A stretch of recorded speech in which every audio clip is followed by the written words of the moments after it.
بسم الله الرحمن الرحيم كسو دوادا مركله iyo barnaamijkii qobanaha qodobadaan idinkugu haynana waxa kamid ah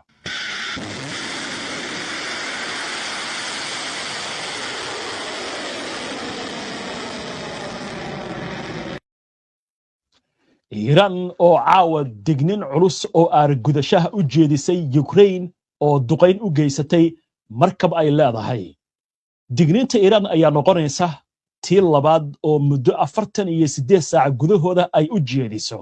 dalkii labaad ee Yurub ka tirsan warbaahinta Mareykanka oo shaacisay tala uu bixiyay taliyaha taliska dhexe ee ciidamada Mareykanka oo la xiriirta walaadda ka aloosan gobolka bariga dhexe maxay tahay taladani warbixin ayaan idinkaga haynaa Iran oo si cad u sheegaysa inaysan aqbali doonin in Mareykanku uu maamulo marinka Hormuz golaha wasiirada Israa'iil oo ansixiyay in marinka Gaza ay galaan ciidamada caalamiga ah ee xasilinta mid ka mid ah wasiirada mayalka adag oo ka hor yimid codaynta arrintaasi ku aadanayn Suudaan ugu yaraan 16 qof ayaa lagu dilay tobanaan kalena waa lagu dhaawacay duqeyn maanta RSF ay ka geysatay waqooyiga gobolka Darfur sheekada ugu dambeysay barnaamijkan idinkugu hayaana waxay ku aadan tahay nin 93 sano jira oo gawaarida waaweyn darawalka ah ayaa waxa uu doonayaa in loo aqoonsado inuu yahay darawalka ama shofeerka ugu da'da weyn ee baabuur shukaanta haya dagaalka Suudaan iyadoo wadankaasi ay ka aloosan yihiin dagaallo culus ayaa dhinaca kale waxaa sii kordhaya dhibaatada ka taagan gobolada Darfur iyo gobollo kale oo dagaal ay ka socdaan iyadoo joogtana dadka shicibka ah ay ugu leeyanayaan duqeymaha loo adeegsanayo diyaaradaha droniska wararkii ugu dambeeyay in ka badan 16 qof ayaa lagu dilay tobanaan kalena waa ay ku dhaawacmeen kadib weerar loo adeegsaday diyaarad aan duuliyan lahayn oo ay fuliyeen ciidamada gurmadka degdega ah ee RSF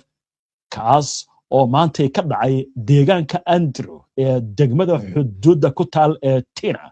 ee waqooyiga Darfur halkaasi oo ku dhow xadka Suudaan iyo Chad sida ay ila wareediyo deegaanka u sheegeen warbaahinta weerarka ayaa lagu beegsaday dad rayid ah oo ku sugnaa agagaarka ceel biyood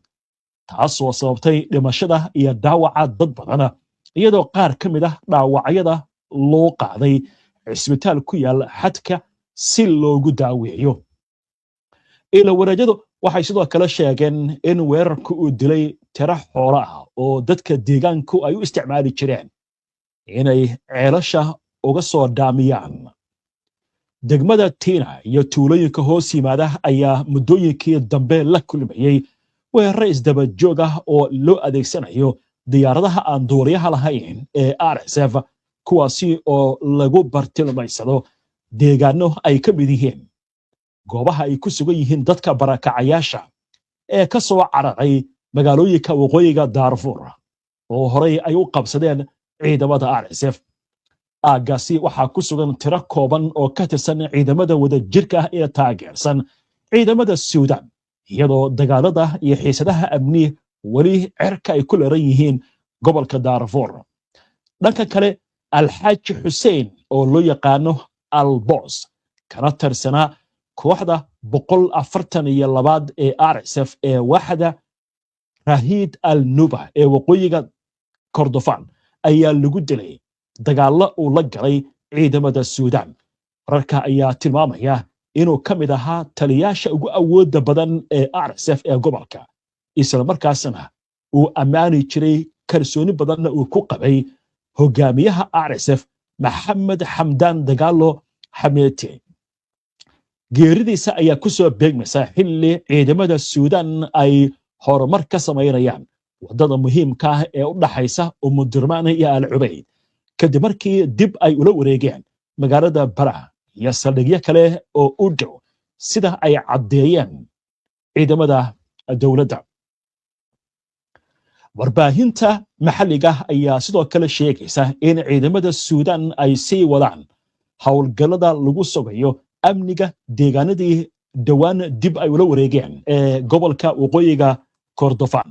dhankiisa ra'iisul wasaaraha dalka Suudaan Dr. Kamal Idris ayaa maantay ku tilmaamay dib ula wareegista ciidamada dowladda ee magaalooyinka Baraa, Umsiyala iyo Jabra al-Sheikh inay tahay guul taariikhi ah oo istiraatiiji ah oo lagu soo celinayo madax banaanida dowladda. wuxuu sheegay in guushaasi ay tahay tilaabo muhiim u ah dib u soo celinta amniga iyo xasiloonida dalka, isla markaasna ay u gogol xaarayso in dhammaanba la xoreeyo gobolka galbeed ee Kordofan iyo guud ahaan Darfur. dagaalka u dhaxeeya ciidamada Suudaan iyo kuwa RSF ayaa qarxay bishii Abriil 2023 waxaana tan iyo xilligaasi ku dhintay 10,000 oo qof halka malaayiin kale ay ku barakaceen, iyadoo qaramada midoobay ay ku tilmaamtay colaadan tan ugu weyn ee bini'aadantinimo ee xilligan ka jirta dunida. waa hagaag wararkaasna intaas aynu kaga gudubno. markan aynu eegno dhanka Tel Aviv, halkaasi oo wararka ka imaanaya ay sheegayaan in Israa'iil ay ansixisay ciidamo ka socda wadamada caalamka ee ballan qaaday inay ciidamo u soo dirayaan Mareykanka Gaza inay halkaasi galaan. warbaahinta Israa'iil iyo wixii arrintan ay ka qortay haddii aynu qooraansanno. golaha wasiirada Israa'iil ayaa galabtay ansixiyey in ciidanka caalamiga ee xasilinta la geeyo Mareykanka Gaza, iyadoo tilaabadani qayb ka tahay qorshaha uu soo jeediyey madaxweynaha Mareykanka Donald Trump. ciidanka caalamiga ee xasilinta ayaa ka mid ah 4 hay-adood oo loo qorsheeyey in ay maamulaan Gaza sida ku cad qorshaha Trump ee lagu doonayo in lagu soo afjaro dagaalka Gaza, kaas oo golaha ammaanka ee qaramada midoobay uu ku ansixiyey qaraarka tirsigiisa uu yahay 2803 ee soo baxay 17 November 2025. wargeyska Israa'iil Hayom ee Israa'iil ka soo baxa ayaa sheegaya in golaha wasiiradu ay ansixiyeen in ciidamo caalami ah oo hoostaga waxa loogu yeero golaha nabadda la geeyo Mareykanka Gaza. wargeysku waxa uu sheegay in wasiirka amniga qaranka ee mayalka adag ee Israa'iil Itamar Ben-Gvir uu ka codeeyey ama uu diiday go'aankan, isagoo ka hor yimid inta badan xubnaha golaha wasiirada. sida uu qoray wargeyska iyo dhaco taxrinood ee ka soo baxa Israa'iil, Ben-Gvir ayaa sheegay in Xamaas aysan fulin ballanqaadkeedii hubka dhigista iyo ka saarista hubka Gaza, sidaas darteed aysan ahayn waajib in la aqbalo qorshahan. Ben-Gvir ayaa sidoo kale sheegay in xalka Gaza uu yahay waa si hadalka u dhigay in la dhiirigeliyo dadku inay ka haajiraan halkaasi. dhankiisa wasiirka arrimaha dibadda Israa'iil Gideon Saar ayaa ugu jawaabay Ben-Gvir isagoo yiri tani waa qorshe caalami ah, waxaana laga yaabaa inaanan ku guulaysan, balse waa inaynan noqon kuwa fashilaya. hay-adda warbaahinta Israa'iil ayaa sheegtay in ansixinta golaha wasiiradu ay si dhaba u tahay ogolaanshaha lagu bilaabayo dhismaha xarunta ciidanka caalamiga ee xasilinta oo laga samayn doono meel u dhow magaalada Rafax ee koonfurta Mareykanka Gaza. dhanka kale Xamaas ayaa sheegtay in ku adkaysiga arrinka hubka dhigista iyo u gudbidda qodobka labaad ee heshiiska xabad joojinta ay ka hor imaanayaan haddii aan la hirgelin wejiga koowaad qodobada ka dhiman qorshaha Donald Trump ee Gaza. Xamaas waxay sheegtay inay fulisay waajibaadkeedii wejiga koowaad ee ay ka mid ahaayeen sii deynta maxaabiista, waxayna ku eedeysay Tel Aviv in ay ka baxday ballanqaadyadeedii iyadoo sii wada duqiimaha iyo xadidaadda dhanka gargaarka bini'aadantinimo.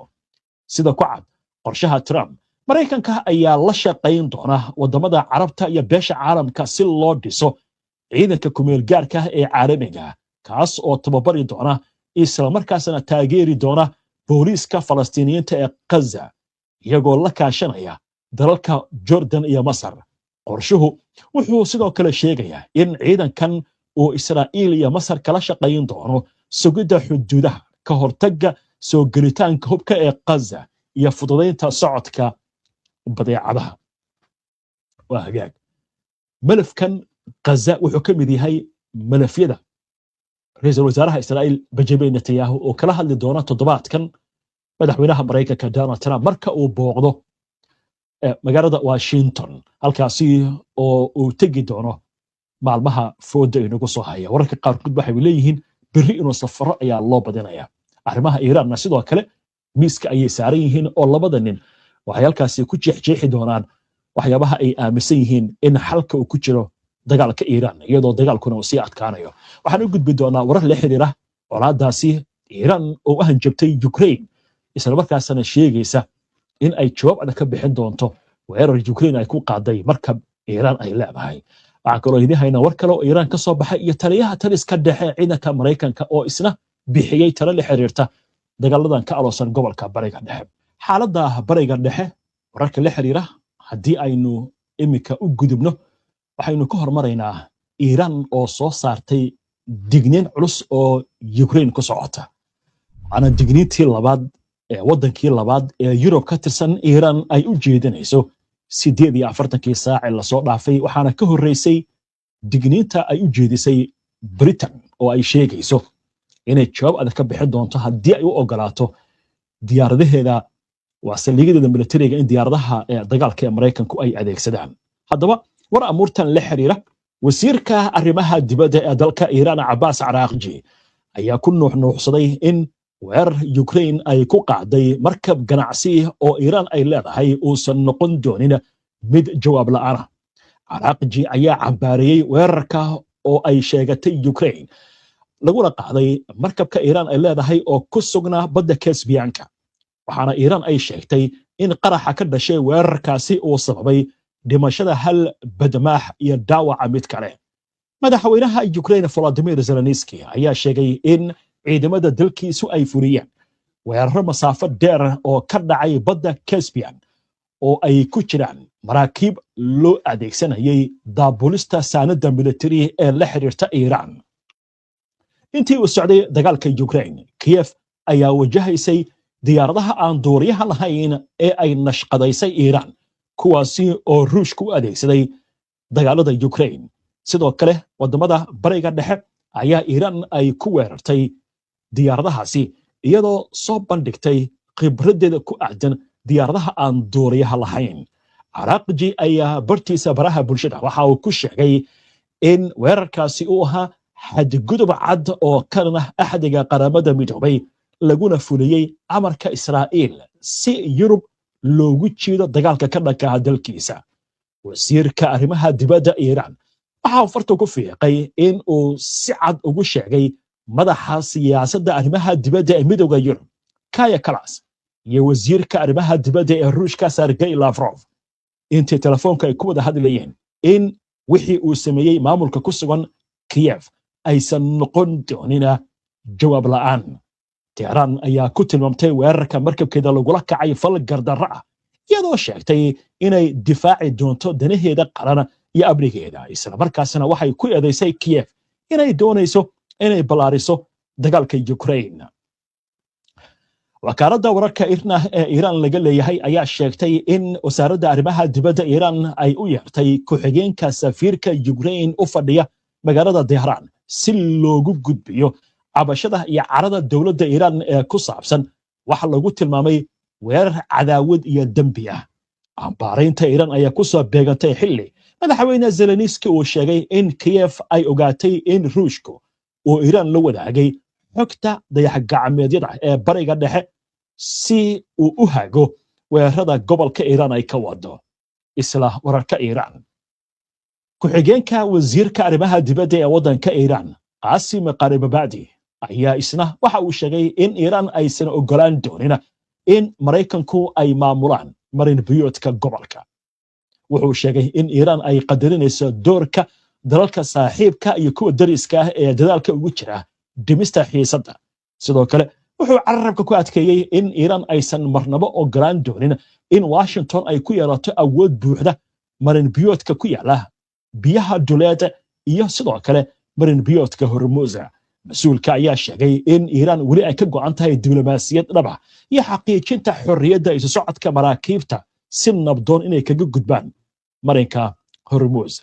war kale ee Iran la xiriira haddii aynu ku sii socono mas-uul ka tirsan dowladda waddanka Iiraan ayaa u sheegay telefishinka CBS ee Maraykanka laga leeyahay in wadahadaladii labadii maalmood ee lasoo dhaafay ay la yeesheen mas-uuliyiinta Cumaan ay ahaayeen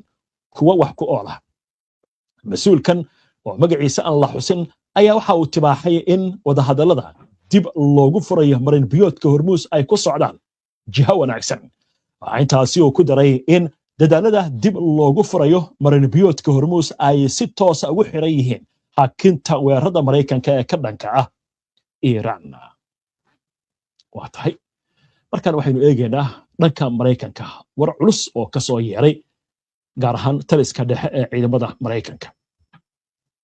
shabakada wararka Axios ee Maraykanka laga leeyahay ayaa waxay soo xigatay laba ilo wareed oo xogogal ah kuwaasi oo sheegaya in taliyaha taliska dhexe ee ciidamada Maraykanka ee loo yaqaan CENTCOM General Brett Cooper uu ku taliyay in la joojiyo ololihii duqeymaha ee ka socday marin biyoodka Hormuus, isagoo ku nuuxnuuxsaday in uu gaaray heerkii ugu sarreeyay waxtarkiisa. waa si hadalka u dhigay.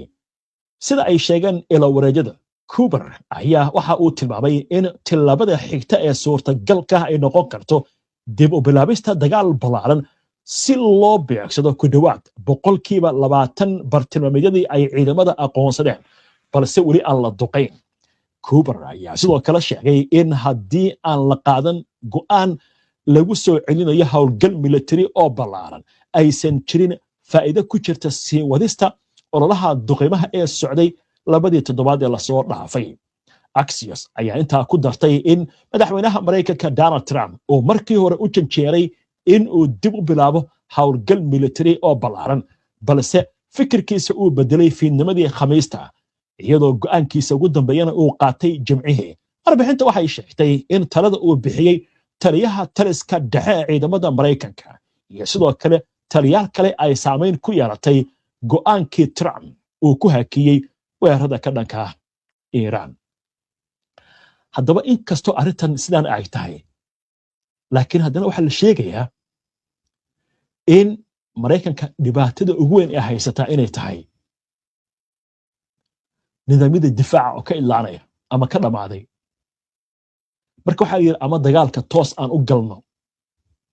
laakiin weeraradan goosgooska ah Iiraan halkii mar waxay soo ridaysaa 10-20 gantaal, waxaana sidaas ku dhammaanaya nidaamyada difaaca hawada. waxaa laga yaabaa gantaalada Iiraan inay ku fadhiyaan 300,000 in ka yar, 150,000, 20,000 oo dollar oo diyaarad daroonaysa lagagana hortegayo gantaal qiimihiis uu ku fadhiyo 3 milyan ilaa iyo 1 milyan inta u dhaxaysa. 1 milyan ilaa iyo 3 milyan. marka waxaa la dagaalka amina toos u galno ama arrinkan cagaha aan u dhigno iyadoo lagu marsiyoonayo diblomaasiyadda. marka Maraykanku midib isku soo abaabuli doonaa, ma warshadihiisii ayuu cabaysanayaa, hubkii baa la samaynayaa. min Netanyahu waxa ay Trump ka wada hadli doona ayaa la sugi doonaa. dabcan arrintani ma ahan arrin ka soo go'day Carabta, arrin Iiraan ka soo go'dana maaha Maraykanku dagaalka inuu joojiyo. Maraykanka dagaal hadduu joojinayo horeyba u joojin lahaa. 40 maalmood bishii February 28 dagaalka la qaaday, Trump farqahay ku dhaganaayeen wadamada Carabta. warjoog baa lagu lahaa. anaga dhibaato noo keenaysa arrintan, maalgelinteennii waddankiina aan ku samaynay, tii adinku halkan aad ku samayseen shidaalka, dhibaata dhici doonta. Trump waa isbaqiiqay. markii dambena wuxuu ka soo dhex hadlayba sida qobrada ay sheegayso ra'iisul wasaaraha Pakistan oo soo gudbiyey hindisan nabadeed. Trumpna wuxuu yidhi waa ku qaracay, isla markiiba aqbalay. marka waxay leedahay qobrada arrimaha militariga oo kuwa xitaa Maraykanka oo ku jiro, Trump oo og inuu cad cantuwi karo ma joogeen, laakiin waxbaa la tusi baa la yidhi. marka waa hagaag. warkaas inta aynu kaga gudubno, hogaamiyaha sare ee Iiraan ayaa hadda soo hadlay. waxaa la sheegayaa wararka hadda soo dhacaya, warqad ayay wuxuu u diray ururka Xisbullah ee reer Lebanon, wuxuuna ku leeyahay waxaa naga go'an ciidanka Israa'iil inaan ka saarno koonfurta Lebanon, isla markaasna arrintaas aynu ka shaqaynayno haddii ay noqon lahayd inaan u adeegsano diblomaasiyad iyo habab kale dabcan warkan oo faahfaahsan barnaamijyadeena soo socda ayaan idinkugu soo gudbin doonaa haddii aan la idmo waaga haatan waxaynu soo gaarnay sheekadii ugu dambeysay ee barnaamijka aynu ku soo gabagabayn jirnay alaab waxaynu ku soo qaadanaa sheeko ka duwan sheekooyinka barnaamijka aad ku soo daawateen waxaan idin haynaa sheeko cajiiba 93 sano nin jira aan ku celiyay mar kale 93 sano ayaa gawaarida waaweyn ee gobollada iska kala gooshta ee xamuulka qaada ayuu darawalka yahay wuxuu geli doonaa mar dhow 94 sano inuu noqdo wuxuu leeyahay waxaan rabaa buugga lagu kaydiyo waxyaabaha cajiibka ah in la igu daro waayo wuxuu leeyahay ma jiro qof da'deeda oo shofeer ah oo shukaanta u haya gawaarida waaweyn aynu egna sheekadan xiisaha leh oo dalkaasi Mareykanka aad looga hadal hayo ninkan 93 jirka waxa uu ku nool yahay gobolka Iowa ee dalka Mareykanka waxa laga yaabaa in uu noqdo marka loo diiwaan geliyo qofka ugu da'da weyn ee gaadiidka xamuulka ee waaweyn darawalka ah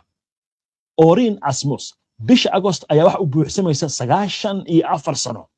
waxaana uu sheegay in uu gawaarida xamuulka darawalka ahaa 19 sano markuu jiray wuxuuna sheegay 11 sano la soo dhaafay inuu hal shirkad u shaqaynayay gudoomiyaha shirkadaasi ayaa waxa uu leeyahay waxaynu ka dalbanay buugga lagu kaydiyo waxyaabaha cajiibka ah in Asmus loo aqoonsado in uu yahay qofka ugu da'da weyn ee gawaarida wada horey waxa u jiray nin la yiraahdo Doyle Archer oo 92 sano jir ahaa oo leeyahay ninkaas ayaa waxa uu ahaa ninka ugu da'da weyn ee gawaarida xamuulka wada muddo ka badan 70 sano ayuu shaqaynaya ninkani wuxuuna waday gaadiidka xamuulka wuxuu sheegay in uu jaray masaafo 5 milyan oo mayl ah marka la isku dardaro isagoo maray dhammaan gobollada waddanka Mareykanka marka laga reebo Hawaii iyo Alaska labadaas baa ay dhaman buu leeyahay laakiin inta kale gaari baan ku tagay buu ku leeyahay gaarigaas oo wataa ninkaasi 93 sano ayuu gaari ku wadaa waliba gaari xamuula oo shukaantaas uu ku dhagan yahay dad badan waxa laga yaabaa dhalinyaro ah in laga kar la'yahay war shaqaysta balkan eeg sidoo isla xoodiye ee gaariga markuu wado koofidiisu madaxa gashtay highwaygu fuulay ama wadooyinka waaweyn buu saaraya waa isoo xarinaya wuxuu leeyahay da'du waa lambar la isku dardaray oo kaliya yaa la yiraahdaa horta da' maxaa la yiraahdaa buu leeyahay da' horta da' maxay tahay 93 sano bal ka waran 23 jirka 33 jirka 43 jirka subaxii aan laga karin war shaqayso oo shaqada aad